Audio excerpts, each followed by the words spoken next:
comes across from his end is he's viewing his death as actually traumatic. This is strange in the sense this is not somebody who's coming through and traditionally showing like they'd be the type to end their life as far as like committing suicide. And there's a reference to questions around the death. It's just a weird thing because it does not feel natural, and it's making a point to say I would not kill myself. There's no way with them. Because I can't argue with what I'm seeing. He's putting a weirdness around, like, why would I be where I'm at as this happened? It's such a weird thing. This is so weird. God.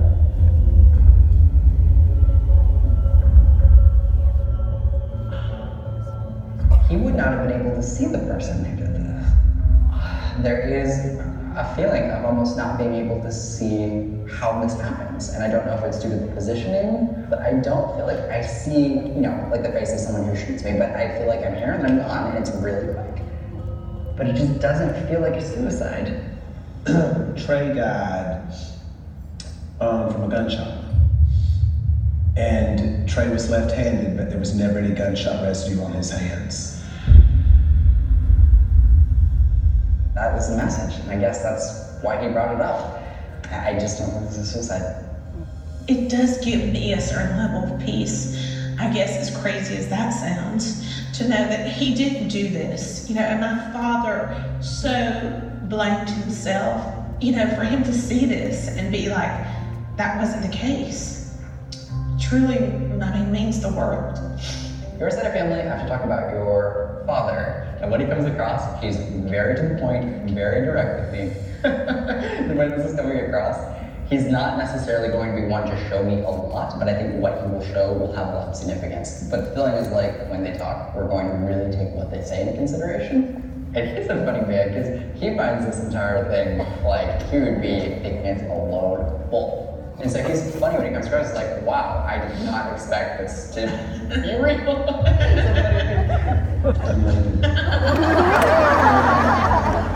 Was very direct, to the point. He didn't sit around and talk, he didn't gossip, he didn't talk about someone else. But when he said something, it stuck. And Tyler touched on that this man that's coming through is someone who didn't say a whole lot, but when he did, people listened. That was my dad.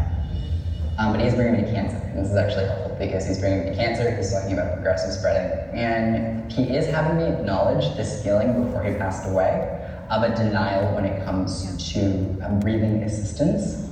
He, at the end of his life, was showing me that he took off this mask and was trying to take it off, and that this is a memory that's almost traumatic, and he's like, that's not me anymore, no, I'm okay, I'm okay. But it would have been a memory that's just there for this person, and the feeling is like, I'm fine, like that's not what we have to worry about.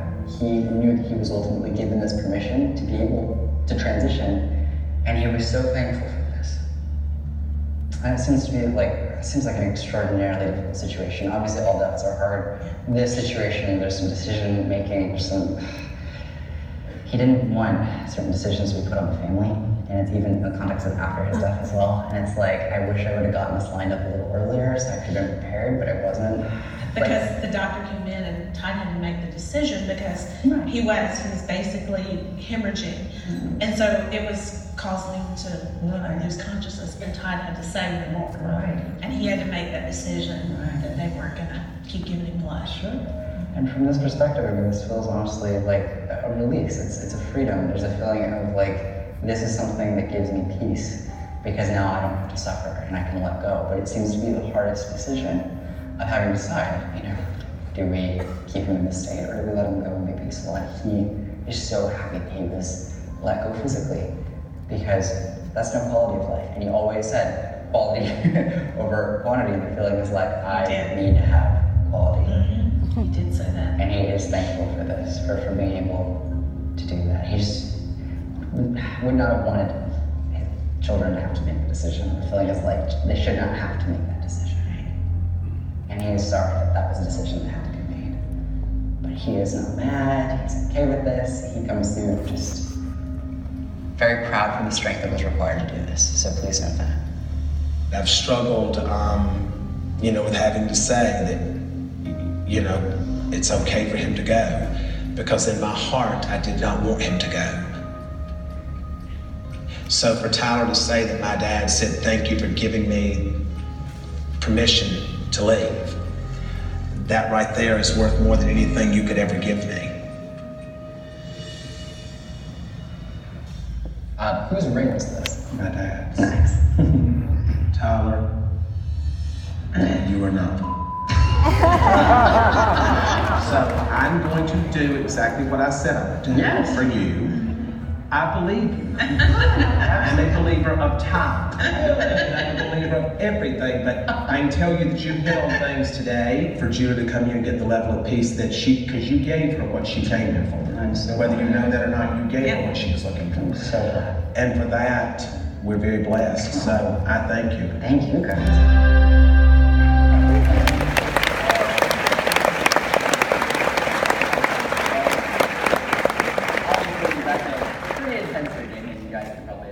What I like to show is it does elicit two really good questions that are going to be helpful when it comes time to being read. And for those of you curious, I actually scribbled when I do read. It really isn't the scribbles themselves that have significance. It's more the repetitive motion of my hand that actually allows me to kind of meditate, get in the zone. It's kind of how I've trained myself to tune in. But getting to the questions, two most common questions I typically get when people watch that is A, how do I deal with skeptics?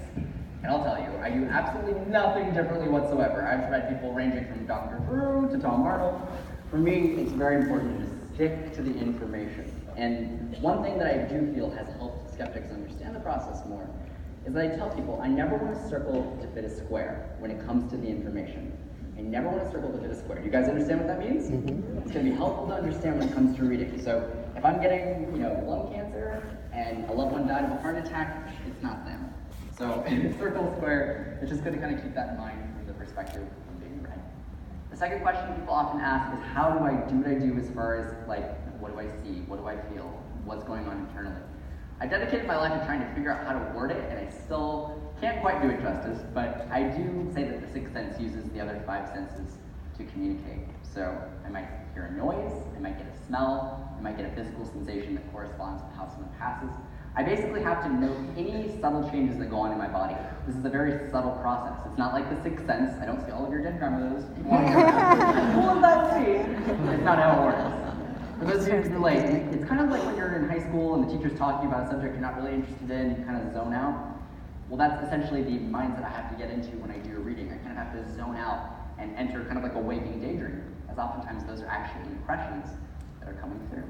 It's very important to keep that in mind. So with that said, I'm going to grab my scribble pad. I'm going to scribble a little bit. I was doing it briefly and I got a little overwhelmed because there were some kind of sad, well, they're all sad, but tragic passings coming in. So I'm just going to give this another shot and we'll see what comes in. Now, as I communicate, Heather's over there, so there's going to be a microphone. There's a microphone there, and is there a microphone over there? Awesome. So if something I say resonates in a strong way, I'll probably come to you, but raise your hand and we'll see if it connects. But it's good to keep in mind the less information you give me, the better. I just validate what's coming through. Don't give me extraneous details. Just to maintain the process. Okay, give me 1 sec, guys. It's 1,000 people. 1 sec. Trying to reconnect with this guy that's coming through, and I was sitting there just now because I had 3 people coming in, all for different situations. Okay. I feel like I'm gonna start. I feel like I have to start with this man, and he was kind of going back and forth, and I can tell that that's always a sign that their passing is usually complicated. But this man was coming through, and very clearly I was saying brother, brother, brother, brother, brother. Now, the way this is coming in, the feeling was basically passing too soon or passing before the age of 50. So passing before the age of 50. And it kept coming through. And then I was kind of confused because I'm seeing my uncle's name. I have an uncle, Dale. And I keep saying that, but it keeps coming through. And that's usually their way of acknowledging something symbolic, something that's important in some way, but it keeps coming in. It's like Dale, Dale, Dale. Brother, figure, and then I passed too soon, and the feeling is I need to get all this off of my chest. say I'm more over here than I am when I'm not with any of you guys. I'm like over here in this department. It has to be Dale when the voice is coming in, because it's literally too important. I see my hands. Dale. Okay, gotcha. Okay. So just really only validate what I shared. Just to be completely honest, if it makes sense, great. If it doesn't, just let me know. But I'm going to see what this is, because in the way this is coming into, you can relate to a brother figure and the Dale connection. That's correct? Okay. Would you, I'm trying to think of how to word this. When he's coming in, he's basically having me acknowledge that from his perspective, he feels a lot lighter. It's kind of how I would describe it. Like, I feel light emotionally, mentally, I feel like at peace in the way this comes through. But that's not why I'm sharing this. When he's coming in, he's having me acknowledge this feeling of a reference to his passing, and the passing being complicated. And he's bringing this up, and he's putting this in relation to either 2 children, 2 kids. There's the 2 he's having me acknowledge, but he's having me talk about not feeling like he's able to have full closure with them. Either they don't feel like they have full closure, or there's a feeling of like kind of like a distance the way this is coming through, but it's in relation to actual passing. He's having me just acknowledge this feeling of like the 2. So without giving too much away, do you know who these 2 children are? Oh, yes. Okay. Do you feel that from your perspective, they would lack closure with his passing? Yes. Okay. In the way this is coming in, he's having me acknowledge this whole thing. And I don't know really how to describe this, but he's kind of having me acknowledge, this is really tricky. He's like a tough cookie, is the way I would describe it, and not necessarily in personality, but when I'm trying to get details from him, he's like, oh. So as this is coming in, let me see. He's having me acknowledge guilt, and that usually isn't the case with certain natural causes, but this is coming in, and there's a feeling of like the guilt. I keep carrying it over and over again, and it keeps coming through. And then there's an acknowledgement of not feeling like I either got to say goodbye to my children, didn't get to say goodbye to them in some way. It keeps coming in, and then give me one sec. Do you know if there's any self-medication? Yes.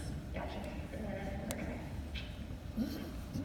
He's just having me come through, and he's basically acknowledging this. He's showing me here. I'm going to show you up to use both hands.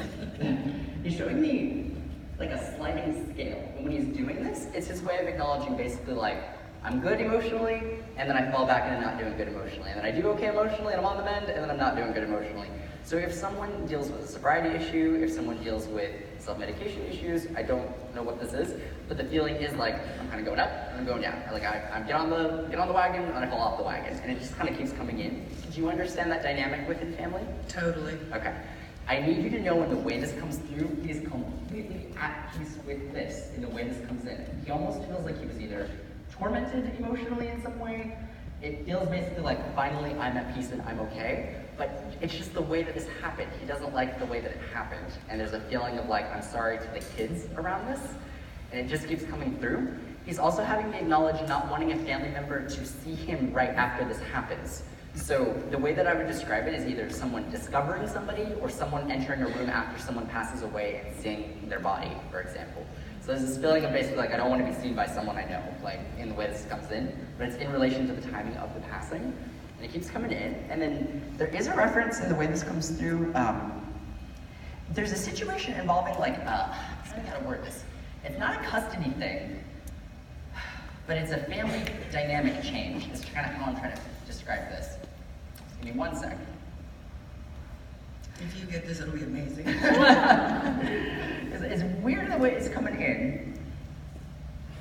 He basically isn't wanting his passing to dissolve other family relationships. Like, I'm trying to describe it in the way I can. He's showing me as him being the anchor, and for some reason when he passes, he's like, he doesn't want this to come unglued or come unhinged.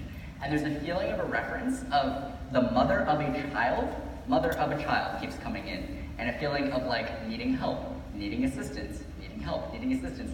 But it's a whole situation involving like, he would put a protective feeling around this. And the feeling is like a weird, like, I don't know if I'm calling it a custody thing necessarily, but it's taking someone and like being there for them. And there's this appreciation for basically, there's gonna be a dynamic where either someone isn't related to someone and they take them in, or there's some form of a family thing and the way this comes through where basically I feel like this person is watched over or taken care of in some way. It's gonna be that way, but it's just this whole thing of like this